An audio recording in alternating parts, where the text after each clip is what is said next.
जब हम एक बुरा सपना देखते हैं तो क्या करते हैं? सबसे पहले उस सपने को जितनी जल्दी हो उतनी जल्दी भूल जाते हैं, भूलने की कोशिश तो करते हैं एटलीस्ट। जेई मेन कई बच्चों के लिए एक बुरे सपने के जैसा इस बार रहा होगा 2026।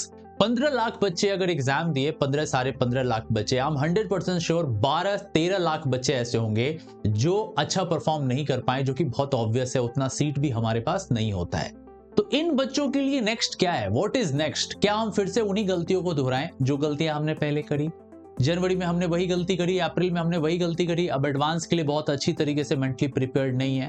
तो इन स्टूडेंट्स के लिए ना मैं हर एक मंथ को ब्रेक कर करके दिखाऊंगा कि किस तरीके से इस मोमेंट पर अगर हम अपनी प्रिपरेशंस को स्टार्ट करते हैं तो क्या बूस्ट करा जा सकता है, क्या इस साल को बढ़िया बनाया जा सकता है। आई नो बहुत ज्यादा हिम्मत चाहिए होगा, आपको बहुत ज्यादा करेज चाहिए होगा अपनी प्रिपरेशंस को रीस्टार्ट करने के लिए, क्योंकि जब एक बार, जैसे मैंने बोला ना, जब एक बड़े बुरे नाइटमेयर से आप वापस आते हो तो बड़ी प्यास लगती है, बड़ी थकान लगती है, बड़ा डर का माहौल होता है। ऐसा ही माहौल इस मोमेंट पे होगा जब आप इस वीडियो को देख रहे हो। तुम्हें लग रहा होगा क्यों ही करना है, 1 साल 2 साल मेहनत करके देख लिया, नहीं हुआ मुझसे, मुझे क्या ड्रॉप लेके आगे बढ़ना चाहिए, बहुत सारी चीजें आएंगी। पर एक बात मेरी हमेशा याद रखना, जो बच्चा जितनी जल्दी मेंटली प्रिपेयर हो जाता है वो जीतता वही बच्चा है, और जो कमजोर होते हैं, जो लूजर्स होते हैं, वो हमेशा रोते ही रहते हैं। अब आप डिसाइड करो कि आप हसलर हो, आप चैंपियन हो, या आप एक लूजर हो। अगर तुम्हारे अंदर सचमुच में वो हसलिंग कैपेसिटी है, ना हार मानने की जिद है, तो यही वो मोमेंट है। उठ खड़े हो जाओ और दिखाओ इस दुनिया को कि तुम में कितना दम है।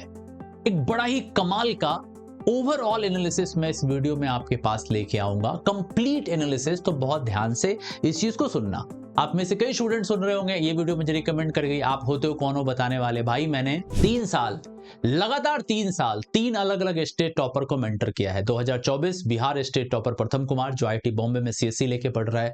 2025 UP state topper Saurabh, all India rank 12 उसका था, आईआईटी केजीपी में सीएससी लेके पढ़ रहा है। इस साल का West Bengal topper Kuntal Chaudhary from Bardhaman, वो भी मेरा ही स्टूडेंट है। 7,000 से ज्यादा आईआईटी मैंने मेंटर किए हैं, सो मुझे पता है तुम्हें किस तरीके से पढ़ाना और किस तरीके से गाइड करना है ताकि तुम एक टॉप रैंक की तरफ मूव कर सको। देखो अभी अप्रैल में हम लोग हैं, और ये कैलेंडर देखने में तुम्हें बहुत बहुत बहुत बहुत जायंट लग रहा होगा कि अप्रैल टू मई तक हमारे पास 13 महीने। भाई यहीं पे तो गलत फहमी, पहली गलती तो यहीं पे हो रही है। तुम्हारे पास टाइम नहीं है अप्रैल टू मई का। तुम्हारे पास अगर इस पॉइंट से स्टार्ट करते हो और इस पॉइंट तक पहुंचते हो अप्रैल अटेम्प्ट तक, तुम्हें 11th और 12th दोनों का सिलेबस कवर करना है। Do you get my point? 2 year का सिलेबस, और 2 ईयर का सिलेबस 12 महीने में कवर नहीं करना है। ये तुम्हारी बहुत बड़ी गलत फहमी है। 8 से 9 महीने में कवर करना है। 1 2 3 4 5 6 7 8 9। अगर तुम ड्रॉपर बैच में हो तो सिलेबस तुम्हारा दिसंबर तक खत्म हो जाना चाहिए जेई मेन का। हालांकि मैं तो एडवांस का भी सिलेबस खत्म करा देता हूं, डिलीटेड टॉपिक भी फर्स्ट अटेम्प्ट से पहले पढ़ा देता हूं। बट अगर तुम 12वीं के स्टूडेंट हो तो 11 तुम्हारा कवर होगा, तुम्हारा सिलेबस 2 महीने पहले अक्टूबर में ही खत्म हो जाता है। तो ये डिफरेंस है ड्रॉपर और 12th वाले बैचेस में, क्योंकि वो 11th 1 साल तुमसे पहले भी पढ़ चुके हैं, इसीलिए उनका सिलेबस अक्टूबर में खत्म हो जाएगा, तुम्हारा सिलेबस दिसंबर में खत्म हो जाएगा। बट अगर सिलेबस तुम आगे की तरफ ले जा रहे हो, तुम अगर सिलेबस जनवरी फरवरी मार्च तक पहुंचा रहे हो, तो फिर मैं बोलूंगा तुम डेंजर जोन के अंदर हो। तुम्हारा सिलेबस खत्म हो जाना चाहिए दिसंबर फर्स्ट अटेम्प्ट से पहले, और तुम्हारी रिवीजन कोर्सेज जो होती है, जो revision and exhaustive problem solving है, वो नवंबर से स्टार्ट हो जानी चाहिए। ठीक है, अब सवाल आता है कि इसको थोड़ा टॉपिक वाइज या कैटेगरी वाइज आप बता दो कुछ इंपॉर्टेंट पॉइंटर। देखो मैं तुम्हें कुछ ऐसे पॉइंट्स बताऊंगा जो मैंने इतने साल पढ़ाते हुए देखा है। ये कोई ऐसे पॉइंट नहीं है कि इंटरनेट से कहीं से भी कुछ भी निकाल लिया, एआई से लिखवा लिया, जी नहीं। कुछ इंपॉर्टेंट पॉइंट्स मैं आपको बताता हूं जो मेरी खुद की एक्सपर्टीज है, जो मैंने खुद देखा है बच्चों को पढ़ाते हुए, वो पॉइंट मैं यहां लिख के लाया हूं। ये 8 पॉइंट है, जैसा कि मैंने बोला 8 से 9 महीने में सिलेबस खत्म करना है, तो ये 8 से 9 पॉइंट दिमाग में रखिएगा। सबसे पहले accept the drop with full commitment. पहले तुमको मानना होगा कि तुम ड्रॉप ले रहे हो, तुम इस चीज को कर सकते हो, पूरी तरीके से कमिटेड हो तभी ड्रॉप लो। कभी भी पार्शियल माइंड के साथ ड्रॉप नहीं होता है कि मतलब मैंने बस एक ऊपर ऊपर से मन बना लिया है कि हाँ चलो मतलब ड्रॉप ले लेते हैं, मतलब हाँ थोड़ा साइड से कॉलेज भी रखेंगे, हाँ थोड़ी प्रिपरेशन हल्की भी होगी तो चलेगी। देखो कमिटमेंट तुम्हारा 100% चाहिए। और जब तक तुम एक्सेप्ट नहीं करोगे इस ड्रॉप को, तब तक तुम परफॉर्म नहीं कर पाओगे। तो पहले रियलिटी को, सच्चाई का सामना करो कि तुम ड्रॉप ले रहे हो, तुम्हें एक अच्छा कॉलेज चाहिए, तुम में इतना दम है, तुमने इतना पावर है कि तुम इस एग्जाम को क्रैक कर सकते हो। तो पहले मेंटली प्रिपेयर होना है और कमिटमेंट के साथ ड्रॉप लेना है, ठीक है। दूसरी चीज, fix the fundamental to advance. देखो बहुत सारे बच्चों को लगता है ना, जो भी 12वीं के बाद जो बच्चा ड्रॉप ले रहा है, मैं डबल ड्रॉप की बात नहीं कर रहा, तो 11th और 12th में तो तुम्हें तो यही लगता था कि IIT Bombay CSC, IIT Madras CSC, IIT Delhi CSC, और अभी किस मंजिल पे तुम पहुंच गए? तुम एक ऐसे मुकाम पे आ गए हो जहां पे तुम्हें कोई आईआईटी तो छोड़ो, कोई एनआईटी भी नहीं मिल रही है। तो लाइफ बहुत प्रैक्टिकल होती है बाबा। यहाँ पे तुमको मेहनत अगर करनी है तो पूरी 100% नहीं, 500%, 300% एफिशिएंसी के साथ करनी होती है। और रियलिटी वैसी नहीं है जैसी आप सोचते हो। एक्सट्रीम कॉम्पिटिशन है हमारे कंट्री में, राइट। तो तुमको डे वन से ही फंडामेंटल स्ट्रॉन्ग करते हुए एडवांस पे जाना होगा। तुम ऐसा नहीं कर सकते हो कि पहले हम मेन पढ़ लेते हैं, बाद में एडवांस पढ़ेंगे, पहले हल्के क्वेश्चन कर लेते हैं, बाद में मुश्किल क्वेश्चन करेंगे। जी नहीं, from the very very very first day you have to start entire JEE Main and advance preparations. इसमें बीच में कोई कॉमा फुल स्टॉप नहीं होता है। तो अपने फंडामेंटल को फिक्स करो और एडवांस तक डे वन से मूव करो। Daily problem solving, this is non negotiable. मतलब कोई टाल मटोल नहीं होगी। ये 500% तुम्हें श्योरिटी के साथ डेली ये गोल लेके चलना होगा कि चाहे फिजिक्स हो, चाहे केमिस्ट्री हो, चाहे मैथमेटिक्स हो, केमिस्ट्री में भी फिजिकल हो, ऑर्गेनिक हो, इनऑर्गेनिक हो, भाई ये चलता रहेगा डेली प्रॉब्लम सॉल्विंग। ये रुकने वाली चीज नहीं है, ये रुकने वाली चीज नहीं है। इस बार मेरा अनअकैडमी का जो टॉपर है, पता है उसका नाम क्या है? कुंतल चौधरी। वो ड्रॉपर है, he is a dropper student, जिसको मैंने स्टार्टिंग में फोटो दिखाई थी। He is a dropper student. तो अगर ड्रॉपर है तो ये मत समझना कि वो टॉप नहीं कर सकता। अगर वो प्रॉब्लम सॉल्विंग पे काम करेगा, दिन रात काम करेगा, आई एम 100% श्योर वो बढ़िया कर सकता है। तो यस, तुम्हें डेली प्रॉब्लम सॉल्विंग करनी है, जो कि नॉन निगोशिएबल होता है। PYQs are gold. मेरा ऐसा मानना है कि किसी चैप्टर की प्रिपरेशन हुई या नहीं हुई, ये तुम्हें पता चलता है कहां से? पीवाईक्यू से। तो जब तुम पीवाईक्यू किसी पर्टिकुलर चैप्टर का करते हो, तो तुम्हें समझ में आता है कि हम उस चीज के लिए पूरी तरीके से प्रिपेयर्ड हैं, चाहे वो जेईई मेन हो, एडवांस हो। बट अगर तुम ये सिर्फ कर रहे हो कि मैं डीपीपी शीट कर लेता हूं, पीवाईक्यू नहीं करूंगा, लास्ट में बचा के रखूंगा, तो तुम्हें पता कैसे चलेगा जो डीपीपी शीट कर रहे हो उसका लेवल वो था जो एक्चुअल में जेई का लेवल है। इसीलिए मैंने बोला पीवाईक्यूज आर गोल्ड। ये अल्टीमेट गोल्ड होते हैं। You got it? ठीक है। रेगुलर टेस्टिंग, भाई देखो टेस्टिंग का कोई ऑल्टरनेटिव है ही नहीं। टेस्ट का कोई मुहूर्त नहीं निकलता है कि पहले 6 महीना पढ़ लेंगे फिर टेस्ट देना स्टार्ट करेंगे। अक्टूबर नवंबर से टेस्ट स्टार्ट करेंगे। जो चैंपियंस होते हैं, जो टॉपर्स होते हैं, जो रैंकर्स होते हैं, अच्छे परफॉर्मर होते हैं, वो स्टार्ट से ही टेस्ट लगाते हैं। सिलेबस 1 महीना खींचा तब से ही टेस्ट लगाने लगेंगे, 2 महीना खींचा तब से ही टेस्ट लगाने लगेंगे, और टेस्ट में अपने परफॉर्मेंस को सुधारते रहते हैं, अपनी टाइम मैनेजमेंट और एक्यूरेसी पे काम करते रहते हैं। तो टेस्टिंग का कोई मुहूर्त नहीं होता है भाई, तुमको डे वन से ही टेस्टिंग मोड ऑन रखना पड़ेगा।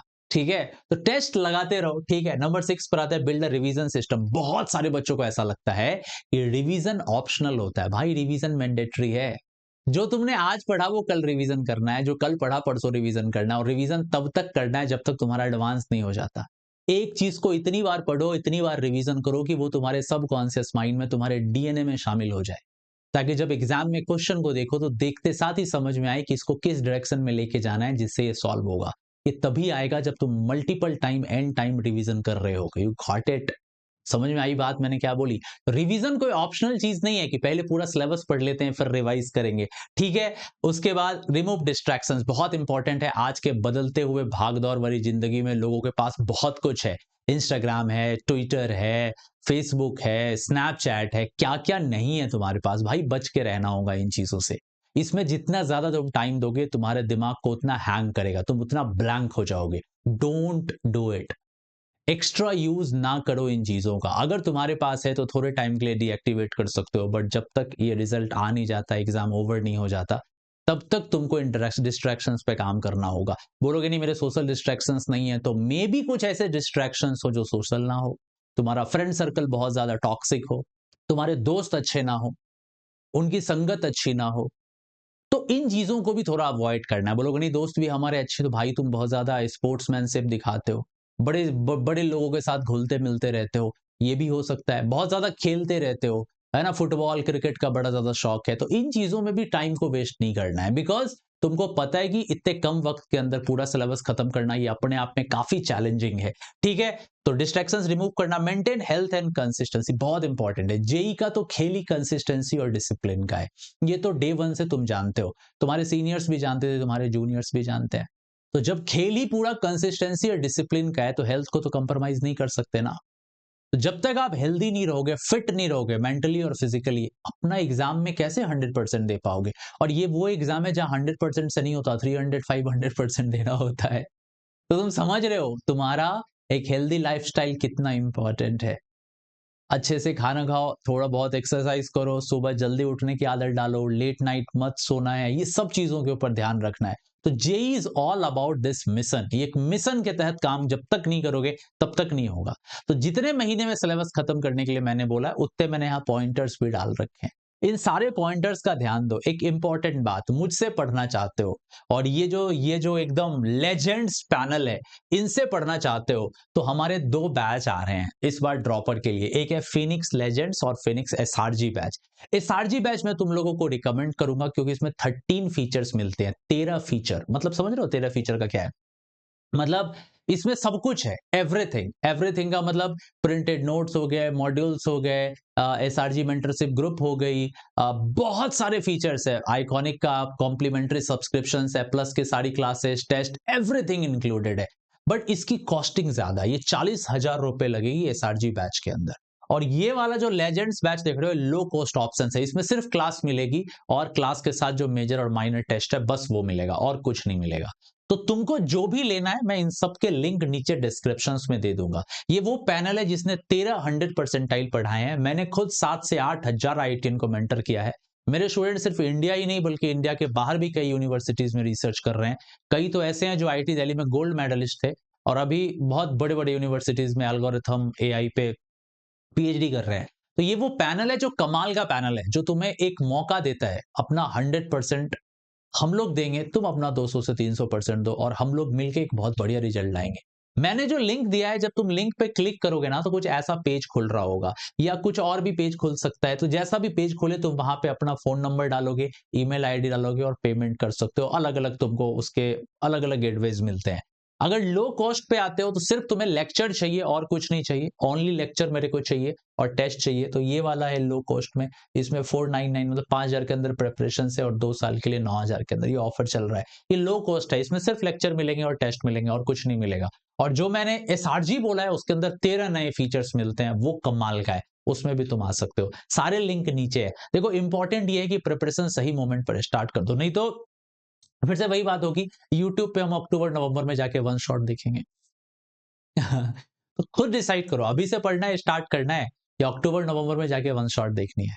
डिसीजन तो हमेशा से ही तुम्हारा ही था और तुम्हारा ही है और तुम्हारा ही होगा। मेहनत करते रहो। Best of luck, let's crack it.